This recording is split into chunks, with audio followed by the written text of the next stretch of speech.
PR Sivasankar, എന്തായാലും സന്തോഷത്തിൻ്റെ ദിവസമാണ് ഇന്ന്. ഇത്രയും വലിയൊരു വിജയം പ്രതീക്ഷിച്ചിരുന്നോ? NDAയുടെ വിജയത്തിലേക്ക് നയിച്ച പ്രധാന ഘടകങ്ങൾ എന്തൊക്കെയാണ്? പൊതുവെ പറയുന്നത്, ഇപ്പോൾ കോൺഗ്രസ് വലിയ ആക്ഷേപമായിട്ട് ഉയർത്തിയിരിക്കുന്നത് SIR ആണ് പ്രശ്നം. അവരുടെ വോട്ടുകളെല്ലാം ഏകദേശം എത്ര ലക്ഷമാണ് പറഞ്ഞത്? 10 ലക്ഷത്തിൻ്റെ അത്ര വോട്ടുകൾ നിങ്ങൾ നേരത്തെ തന്നെ കൊണ്ടുപോയി എന്നൊക്കെയാണ് പറഞ്ഞത്. പിന്നെ അതെ, വോട്ടിംഗ് മെഷീൻ EVM-ന് ഒരു വലിയ അറ്റാക്ക് ഒന്നുമില്ല. പിന്നെ തേജസ്വി യാദവ് പറഞ്ഞത് 5 മണിക്ക് ശേഷമാണ് യഥാർത്ഥ ചിത്രം വരാൻ പോകുന്നത്. അതിനുശേഷം യഥാർത്ഥ ചിത്രം 24 സീറ്റിലേക്ക് RJD ഒതുങ്ങിയിരിക്കുകയാണ്. Yes, PR Sivasankar. നോക്കൂ, ഒരുപക്ഷെ നിങ്ങളെപ്പോലെ തന്നെ ഞാനും ഇത്ര വലിയ വിജയം പ്രതീക്ഷിച്ചിരുന്നില്ല. കാരണം ഒരു വിജയം ഉറപ്പാണെന്ന് പാർട്ടി ഇൻറ്റേർണലി ഞങ്ങൾക്കെല്ലാം ഇൻഫർമേഷൻ ഉണ്ടായിരുന്നു.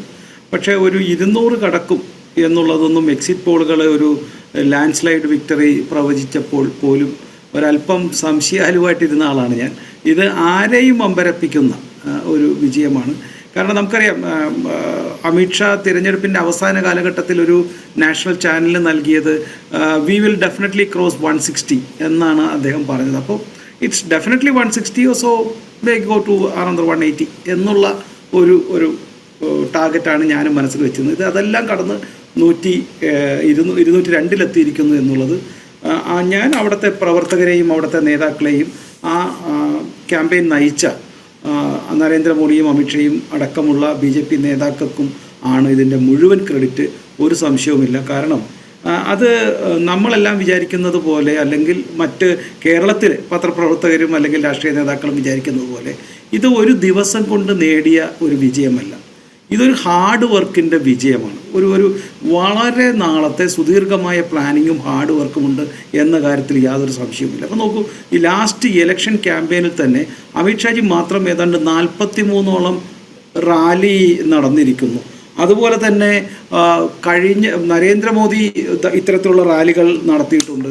അതുപോലെ തന്നെ എല്ലാ ജില്ലകളിലും ഹോം മിനിസ്റ്റർ നേരിട്ട് വന്ന് പ്രോഗ്രാം നടത്തുന്നു. അതുപോലെ കൃത്യമായ രീതിയിലുള്ള പ്ലാനിങ്, ഓർഗനൈസേഷണൽ പ്ലാനിങ് നടക്കുന്നു. ഇതെല്ലാം സൂചിപ്പിക്കുന്നത് ഈ കുറേ വർഷങ്ങളായി ഇതിൻ്റെ ഒരു തിരഞ്ഞെടുപ്പ് പ്രക്രിയയിൽ അതിൻ്റെ അവസാന മിനിറ്റ് വരെ ആ ടെമ്പോ കീപ്പ് ചെയ്യുവാനും അതുപോലെ തന്നെ ആ പ്രവർത്തകരോടൊപ്പം നിൽക്കുവാനും ക്യാമ്പയിനിങ്ങിൻ്റെ ഭാഗമായി ഒരു തിരഞ്ഞെടുപ്പിൻ്റെ അവസാന നിമിഷം വരെ അവരോടൊപ്പം നിന്ന് പ്രവർത്തിക്കുവാനായിട്ട് BJP നേതൃത്വത്തിന് കഴിഞ്ഞിട്ടുണ്ട് എന്നത് തന്നെയാണ് ഈ വിജയത്തിൻ്റെ ഏറ്റവും പ്രധാനപ്പെട്ട കാര്യം എന്ന് ഞാൻ വിശ്വസിക്കുന്നു. രണ്ടാമത്തേത്, ഏതൊരു സർക്കാരിൻ്റെയും ഇൻകംബൻസി അല്ലെങ്കിൽ ആ തിരഞ്ഞെടുപ്പ് വിരുദ്ധത അത് ഓവർകം ചെയ്യണമെങ്കിൽ പോളിസി ആണ് അതിൽ ഏറ്റവും പ്രധാനപ്പെട്ട കാര്യം. ഈ സംസ്ഥാന സർക്കാരിനെ സംബന്ധിച്ചിടത്തോളം ഈ സംസ്ഥാന സർക്കാരിൻ്റെ പോളിസികൾ അത് ബീഹാറിനെ പോലുള്ളൊരു സംസ്ഥാനത്തിന് ഏറ്റവും അത്യാവശ്യമായ, അത്യന്തം വേണ്ടുന്ന പോളിസികളാണ് സംസ്ഥാന സർക്കാർ മുന്നോട്ട് വെച്ചത്.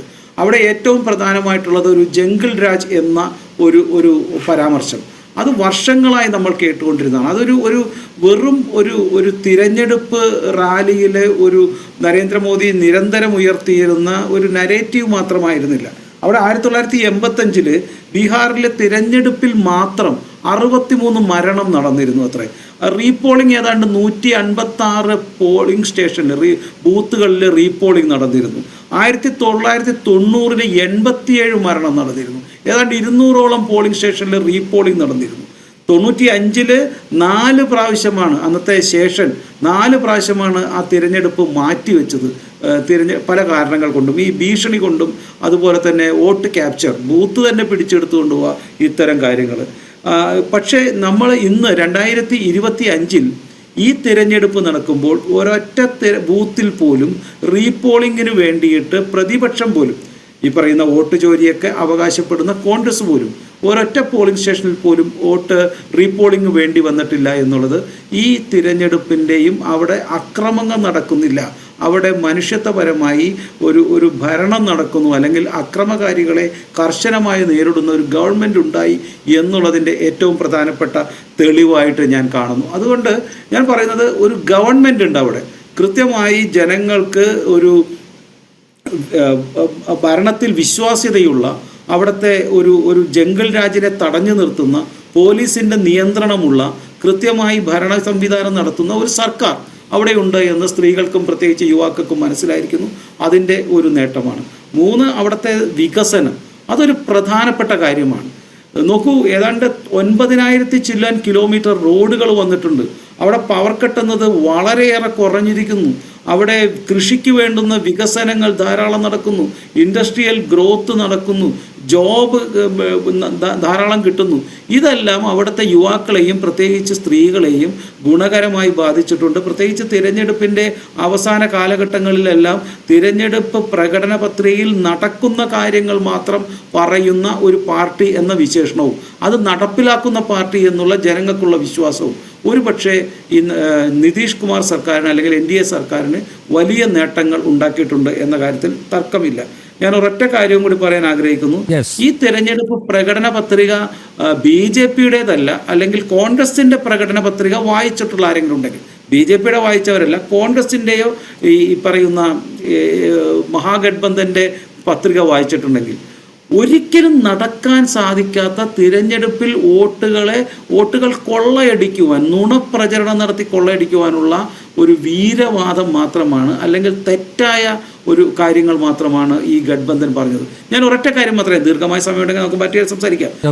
ഓരോ വ്യക്തിക്കും, ഈ ബീഹാറിലെ ഓരോ കുടുംബത്തിനും ഒരു ഗവൺമെൻറ് ജോലി എന്നാണ് ഈ മഹാഗഠബന്ധൻ വാഗ്ദാനം ചെയ്തിട്ടുള്ളത്.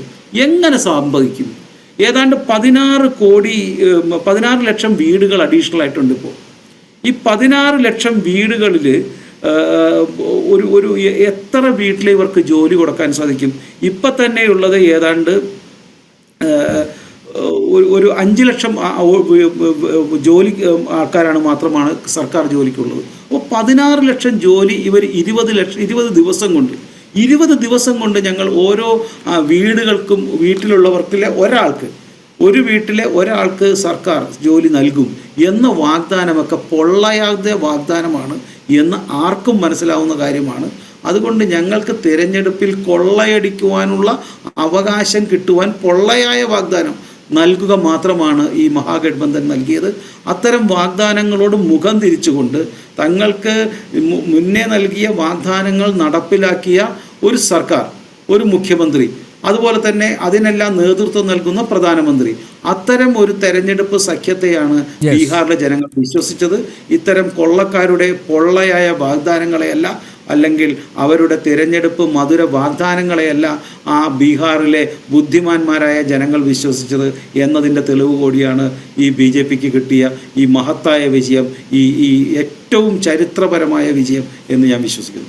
അല്പം മുമ്പ് ആരാധ്യനായ പ്രധാനമന്ത്രി നരേന്ദ്രമോദി പറഞ്ഞത് ബീഹാറിന്റെ വളർച്ച ലോകത്തിന് കാണിച്ചു കൊടുക്കുന്നതാണ്. അത് തന്നെയാണ്. അതായത് ഒരു കാലഘട്ടത്തിൽ ഏറെ പിന്നോക്കമായിരുന്ന ഒരു സംസ്ഥാനത്തെ മുഖ്യധാരയിലേക്ക് കൊണ്ടുവരികയാണ്.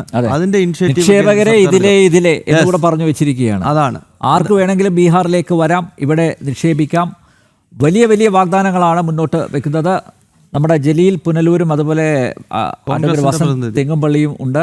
അവരിലേക്ക് പോകുന്നതിന് മുമ്പ് ചെറിയ ഇടവേള എടുക്കാം.